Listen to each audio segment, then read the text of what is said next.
In the headlines, bandits gunned down 63 vigilantes in Kebbi State. As International Women's Day is commemorated, women advocate for inclusion as President Muhammadu Buhari says women cannot be deprived for too long. Ukraine says civilians being evacuated from besieged Sumy and Irpin. Hello and welcome to Trust TV News Update. I am Ibrahim Yusuf.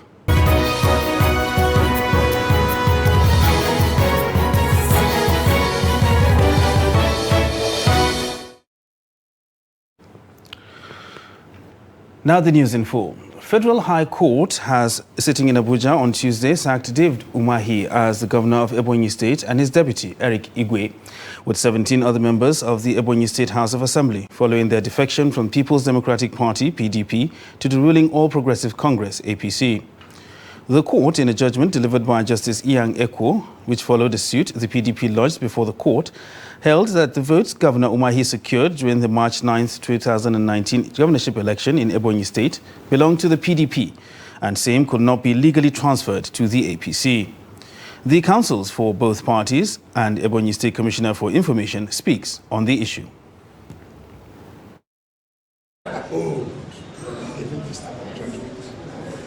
Of course, it goes to no issue. We're certainly going to appeal. I want also to talk to you about the issue of the House. 1091 subparagraph G. It said, and that is the provision of the Constitution, that the House, defection is handled in the House. You table it before the Speaker. So, there is no evidence that this matter of defection of the House members were ever tabled before the House of Assembly. That is the provision of the Constitution. No court can go against the provision of the Constitution. The Constitution said you table the House, the defection before the Speaker, and when the Speaker evaluates it, he brings it to the House, and where it is proved, then the person will be denied of his membership.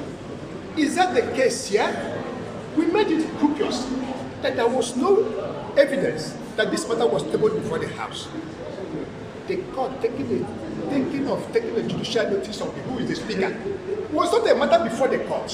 So the court cannot, without us addressing it, raise the issue of judicial notice of who is the Speaker. That was not the case of the plaintiff. So I think the pedestal is the Constitution. The Constitution didn't make any provision for defection of a governor. And so, trying to read anything outside the Constitution doesn't help the matter. The Federal High Court did rely on the provisions in the Electoral Act that relate to pre-election and election matters. Even citing the case of Amechi shows that this is a clear case of an error in law. Like the council has said, we're going to challenge this in the Court of Appeal. But let me mention that a court of coordinate jurisdiction, the State High Court, had made a pronouncement on this matter, saying that the Constitution has no provision for defection, or has not made it an offense for a governor to defect from a party to the other. And I'm surprised that the Federal High Court here did not cite any provision of the Constitution. Instead cited provisions of the Electoral Act that have to do with the pre-election and election matters. And I want to say that even our INEC pronouncing winners of an election would say a candidate has won, not a party has won. It would rather say a candidate of a party. So the emphasis is on the candidate. And let me mention that the moment that you have been sworn in, you are no longer a candidate. And so the issues of electoral, the pre-election matters and electoral matters cannot apply. Once you are a governor, you're a governor not for a political party. You're a governor for the state or the nation as it were. So we have a lot of choices. We are relying on the decision of the Court of Coordinate Jurisdiction. We can also test the veracity of the outcome of the Federal High Court decision today. But I want to tell the people of Ebonyi State that there is no cause for alarm. Some of these permutations, we know where they are coming from, but we are going to ensure that we get to the end of it. And bandits have killed 63 vigilantes, otherwise known as Nsake, in Kebbi State, according to BBC. The tragic incident occurred after the local guards launched an onslaught against the bandits in Zuru Emirate in the wee hours of Monday. The bandits were reportedly said to have hidden on trees along the road leading to their dens and opened fire after the vigilantes were trapped in the middle of their attackers. The Nsake hail from various towns and villages of the emirate. Meanwhile, the authorities are yet to react on the tragic incident. Meanwhile, St. John's Catholic Church, located in Kudenda area of Kaduna South local government area of Kaduna State, has been attacked by bandits in the early hours of Tuesday. The bandits abducted the parish priest, Reverend Father Joseph Akete, during the attack, while his security guard, identified as Luca, was killed. Reports say the incident sent many residents into confusion as they heard sounds of gunshots.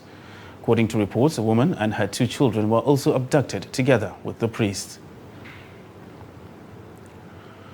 And there's heavy presence of security operatives at the Ganifawemi Park in Ojota, Lagos, where some youth proposed to protest for slaying Bamise Ayamwole.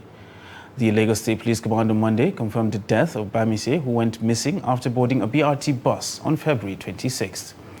Following the outrage that trailed the demise of Bamise's alleged gruesome murder, some youth vowed to embark on a protest on Tuesday. In a flyer shared on Twitter, the youth vowed to storm the Secretariat in Alausa, Ikeja, and all BRT terminals in Lagos State. Now to legislative matters, where the House of Representatives has reversed itself on 3 gender-related bills that failed to pass in the ongoing amendments to the 1999 Constitution. The Speaker, Femi Gbajabiamila, called for a rescission of the votes on the affected bills after the lawmakers held an executive session on Tuesday.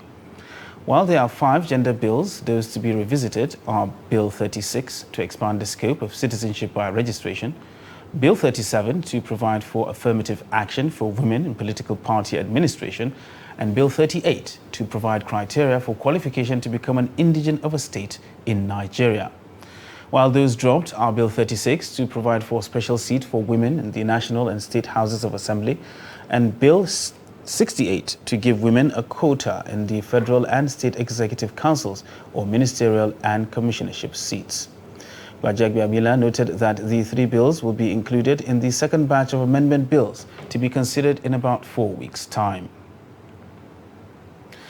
And President Muhammadu Buhari says women can no longer be deprived for too long, as they consistently prove that they can hold their own on all fronts and in all fields. The president stated this on Tuesday while extolling Nigerian women on the occasion of the International Women's Day, in a statement issued by his spokesman Femi Adesina. The president said women were not where they should be yet in different spheres of endeavor, adding that the celebration under the hashtag Break the Bias and the theme Gender Equality Today for a Sustainable Tomorrow is an opportunity to reflect on the vital roles women played in society, homes, governance, the professions, and in all walks of life. He commended the contributions of women to the current administration as ministers, special advisors, senior special assistants, executive directors, executive secretaries, and many others, saying that they were pulling their weight and making it impossible for anyone to downplay their essence. Meanwhile, the 100 Women Lobby Group on Tuesday laid siege to the National Assembly complex to protest gender discrimination by the federal lawmakers over the passage of some bills. This is in honor of the International Women's Day, with the group spearheaded by Felicia Onibon, the group's president. According to her, the celebration is an opportunity for Nigerian women to lend their voices to the development of the country, and it is a shame for the lawmakers to discriminate against women.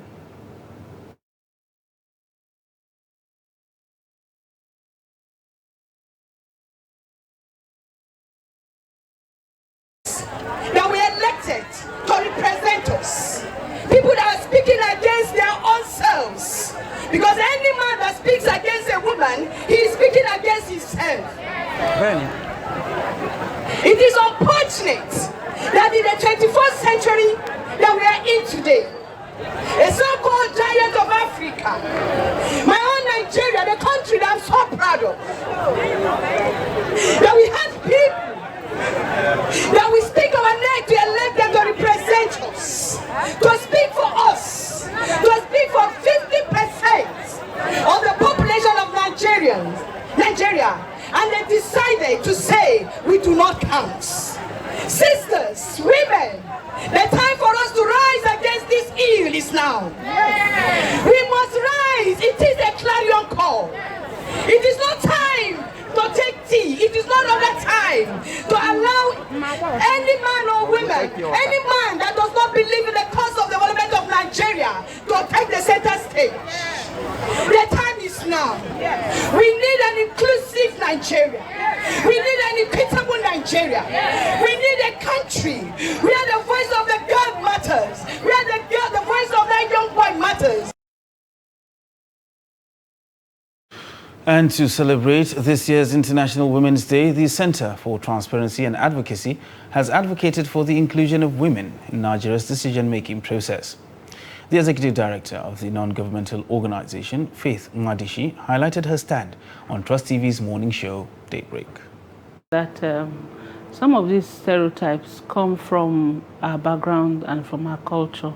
It also stems from the fact that for a very long time, women have been seen to be the weaker sex. But I keep saying that when you say a woman is a weaker sex, it does not mean that she doesn't have the capacity to take on the hard things in society. The fact that a woman was created to be a helpmate to a man means that a woman is created of a more superior material. That's my argument from my point of view, from being a civil engineer. Because if you have a defect in a building or in any structure and you want to work on that structure, what you do is that you look for a material of a higher tensile strength to be able to bear that other defective structure. If you take a structure or a material that is of a lower tensile strength to support that structure, the original structure will collapse and destroy the help that it's getting. And so that's the way I want us to think about it. If we have men thinking about it that way, to say this is a support for what you're doing, bringing all of that, sitting on the table, we won't have all of these issues. So for me, the strategy is let's start training our boy child to understand that there is a space for everybody on the table, depending on the capacities that you have and the information that you have, to make it a collective, to make it a whole. Because if you continue to sit down and make laws for everybody in the society, leaving out certain persons in the society, implementation becomes a problem. You're still watching Trust TV News Update. Coming up after the break, Royal Praise Singers gone broke. Listen more after the break. Do stay with us. I am a woman. I need a voice. A voice to change the world. Making it a better place. Stand up. Stand up. Stand up. Stand up. Stand up. To secure the future, stand up. As we celebrate this year's International Women's Day, We demand gender equality today for a sustainable tomorrow.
Welcome back. You're still watching Trust TV News Update. Now look at our top stories. Federal High Court sitting in Abuja on Tuesday sacked David Umahi as governor of Ebonyi State and his deputy, Eric Igwe, following their defection from the PDP to the ruling All Progressives Congress, APC. And bandits have killed 63 vigilantes, otherwise known as Ensake, in Kebbi State. And now moving on to other stories, the Nigeria Center for Disease Control, NCDC, says 2 cases of COVID-19 infections were recorded in the country on Monday. Data from the NCDC shows that 7 persons were discharged after they recovered from the infections. Meanwhile, for the 17th day in a row, no death was reported. With the new cases, Nigeria has now recorded 254,659 infections, 249,206 recoveries, and 3,142 fatalities.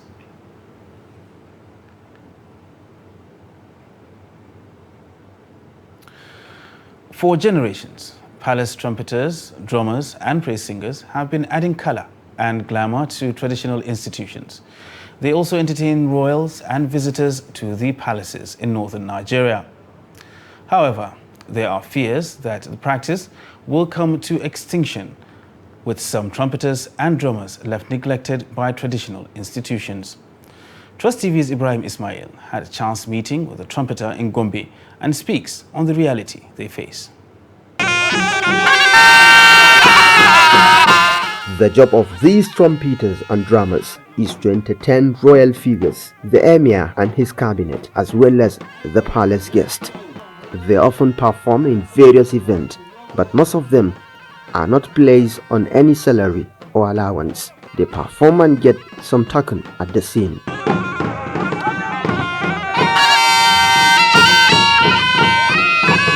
Salisu Adamu is the leader of this group. He has been in the job since he was a teenager. To mun tashi mun dan fara karatu yanayi na rayuwa wani lokaci ana dan samun rashin. We were schooling, but because of lack of support, I decided to learn this job so that I can fund my education. Although the business is engulfed with multiple challenges, Salisu admitted that he has made some progress. We thank Allah. I was not like this before. We entertained the emirs, from one emir to the other, or even at one palace. We made some progress in life, though we aren't rich.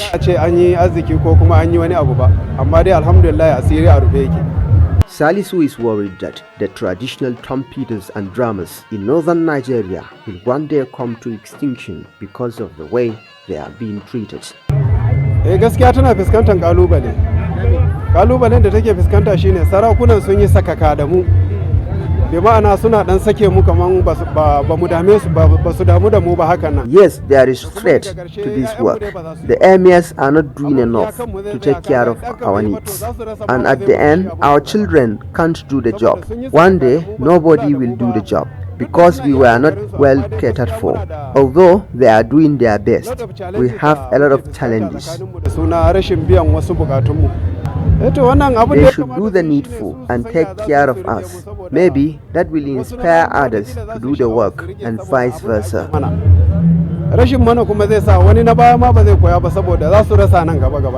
The hope of these drummers and trumpeters is for the traditional institutions in northern Nigeria to take a step toward improving their plight to preserve the tradition. From Gombe, Ibrahim Ismail reporting for Trust TV.